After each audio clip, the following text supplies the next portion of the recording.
আজি ক্ৰিকেটাৰ ৰিয়ান পৰাগৰ grand entry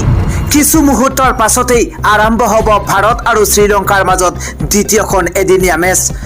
Suryakumar যাদৱৰ পিছতে ৰোহিত শৰ্মাৰ নেতৃত্বত গ্ৰেণ্ড এণ্ট্ৰি মাৰিবলৈ সাজু হৈ পৰিছে অসম সন্তান ৰিয়ান পৰাগ আজিৰ খেলত ৰিয়ান পৰাগৰ উপস্থিতি বিচাৰিছে দেশৰ কোটি কোটি ক্ৰিকেট অনুৰাগীয়ে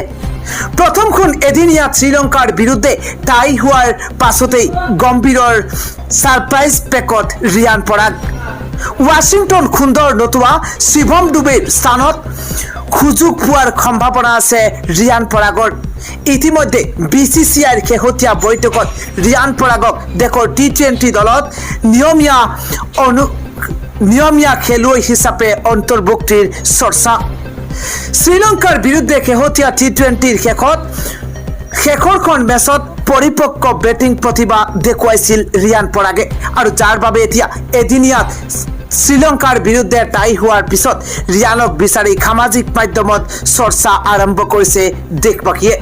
কিছু মুহূৰ্তৰ পাছতেই আৰম্ভ হ'ব ভাৰত আৰু শ্ৰীলংকাৰ দ্বিতীয়খন এদিনীয়া মেচ